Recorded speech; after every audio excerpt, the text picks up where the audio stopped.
किसानों को ये देखिए सर, ये देखिए just give me a list of BJP states. आप किताब लेके क्यों खड़े हो? कानून बनाना चाहते हो? आप क्या बोलना चाहते हैं? कानून से बताओ। स्पीकर का डायरेक्शन है सर, स्पीकर का डायरेक्शन 115, और वो ये कहता है सर, वो ये कहता है कि कोई भी मेंबर यदि अपनी बातें कहना चाहता है, जैसे अग्निवीर के बारे में उन्होंने कहा या स्टेट के बारे में कहा, उनको ऑथेंटिकेट करना पड़ेगा, नहीं तो माफी मांगनी पड़ेगी। ये आपका डायरेक्शन है 115(1) और 115(2).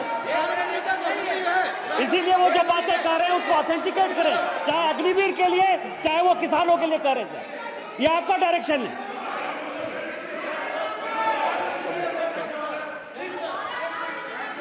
तो किसानों को जो हमने लैंड एक्विजिशन बिल तैयार किया था सही मुआवजा दिलाने के लिए, उसको आपने रद्द किया।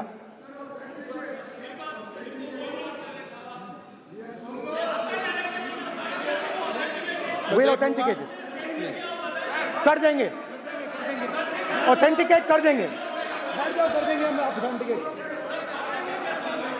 बैठ जाओ, कर देंगे ऑथेंटिकेट। उसके बाद किसानों को डराने के लिए, याद रखिए शिव जी कहते हैं डरो मत डराओ मत, किसानों को डराने के लिए आप 3 नए कानून लाए। प्रधानमंत्री ने उनसे कहा कि ये आपके फायदे के कानून हैं। सच्चाई थी कि वो अदानी जी अंबानी जी के फायदे के कानून थे। हिंदुस्तान के सारे किसान खड़े हो जाते हैं। आज तक सड़क ब्लॉक है। अगर आप वहां जाएंगे आज तक आपको दिखेगा कि वो सड़क जिस पे किसान आए थे वो आज तक बंद पड़ी हुई है। हरियाणा में 2 जगह किसान खड़े हो गए, कहते हैं नहीं ये हमारा नहीं है, आप हमारे से हमारी मेहनत का फल छीनना चाहते हो, हम इस बात को एक्सेप्ट नहीं करेंगे। आप उनसे बात नहीं करते, आप उनको कहते हो, आप बात नहीं करते।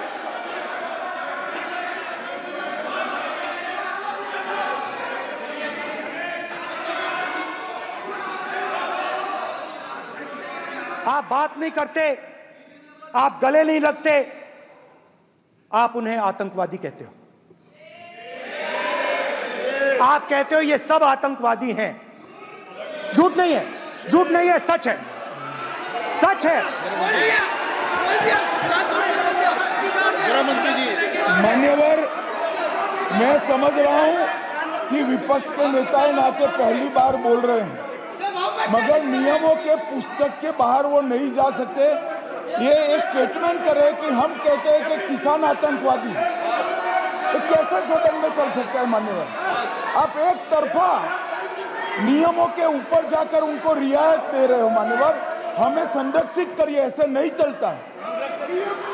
700 किसान शहीद हुए। हमने इस हाउस में कहा कि किसानों के लिए मौन होना चाहिए, आपने मौन नहीं होने दिया। आपने कहा ये किसान नहीं है, आपके मुताबिक ये किसान नहीं थे, ये आतंकवादी थे।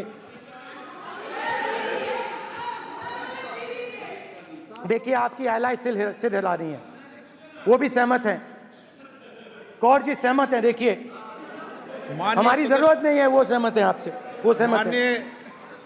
माननीय बोला था माननीय सदस्य, एक शब्द उधर नहीं सर। किसान क्या मांग रहा है सर? स्पीकर सर, माननीय सदस्य, स्पीकर सर, किसान क्या मांग, सॉरी, मेरा ये आग्रह है, आपकी पार्टी का समय नहीं बचेगा।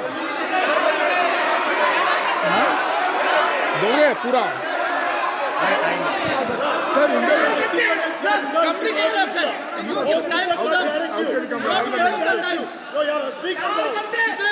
आप नहीं बोलेंगे, नहीं बोलेंगे सर। और आप तो सर और स्पीकर सर, आप तो किताब स्पीकर बता सर किसानों ने मांगा क्या? स्पीकर सर किसानों ने मांगा क्या? किसानों ने सिर्फ ये कहा कि अगर 16 लाख करोड़ रुपए अरबपतियों का कर्जा माफ हो सकता है तो हमारा भी थोड़ा सा कर दीजिए। किसान ने यह कहा कि हर प्रोडक्ट के लिए सही प्राइस मिलती है, हमें भी एमएसपी दे दीजिए। और आप लोगों ने कहा किसान का कर्जा माफ नहीं होगा और एमएसपी नहीं मिलेगी।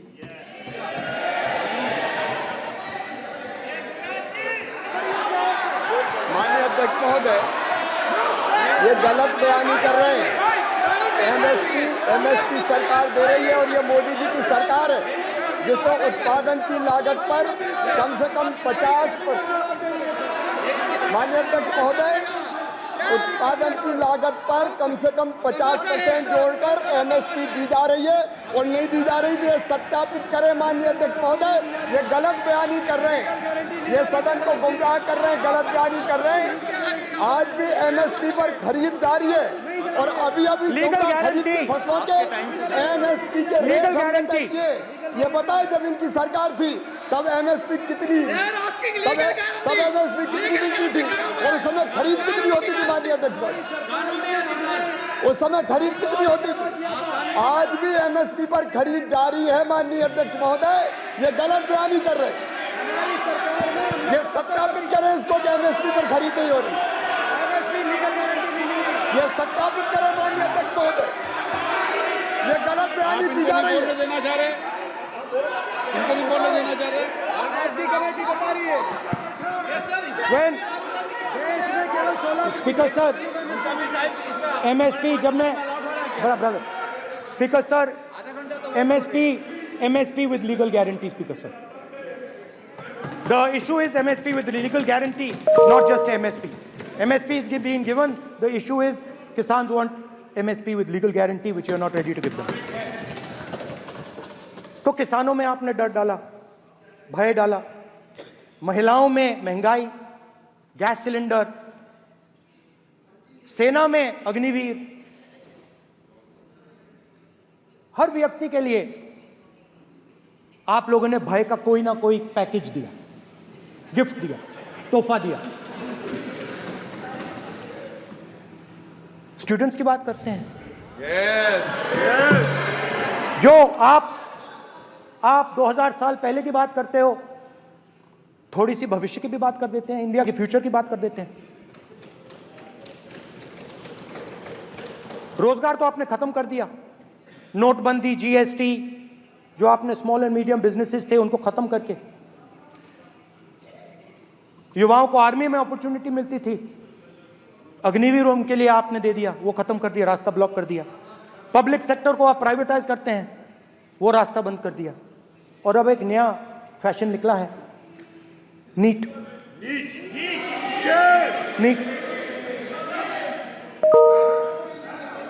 प्रोफेशनल एग्जाम्स को आपने कमर्शियल एग्जाम्स में बदल दिया है। NEET is not a professional exam, NEET is a commercial exam. NEET में एक स्टूडेंट टॉपर हो सकता है, एक्सीलेंट स्टूडेंट हो सकता है, मगर अगर आप उसके पास पैसा नहीं है मेडिकल कॉलेज में नहीं जा सकता। सिंपल सी बात। नीट का पास मार्क 22% है। वो पूरा का पूरा एग्जाम, सर एजुकेशन मिनिस्टर को अलाउ, पूरा का पूरा एग्जाम अमीर बच्चों के लिए बनाया गया है। कोटा में पूरे के पूरे एग्जाम को आपने सेंट्रलाइज किया। हजारों करोड़ रुपए बन रहे हैं, हजारों करोड़ रुपए बन रहे हैं। और कमर्शियल पेपर जो आपने बना रखे हैं, कमर्शियल एग्जाम्स, 7 साल में 70 बार पेपर लीक। प्रेसिडेंट्स एड्रेस में ना नीट की बात होगी, ना अग्निवीर की बात होगी, ये बातें नहीं होंगी। और हमने कहा, हम स्पीकर सर हमने कहा कि एक दिन का डिस्कशन अलाउ कर दीजिए। हम आपके साथ खड़े होकर इसको रिजॉल्व करना चाहते हैं। इंस्टीट्यूशनल फेलियर है, हम आपकी मदद करना चाहते हैं, रिजॉल्व करना चाहते हैं। सरकार कहती है नहीं, डिस्कशन नहीं होगा, भविष्य का डिस्कशन हो ही नहीं सकता। तो ये हालत है। जहां भी ये देखते हैं, ये सोचते हैं कि भाई भय कैसे पैदा करें, माइनॉरिटीज को डराते हैं।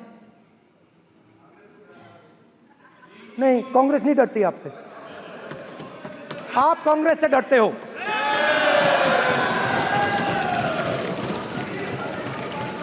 हिंसा, नफरत माइनॉरिटीज के खिलाफ, मुसलमानों के खिलाफ, सिखों के खिलाफ, क्रिश्चियंस के खिलाफ। और माइनॉरिटीज ने क्या किया? माइनॉरिटीज ने क्या किया? हर स्फीयर में हिंदुस्तान को रिप्रेजेंट करते हैं, नाम रोशन करते हैं। पत्थर जैसे हिंदुस्तान के साथ एक साथ खड़े हैं।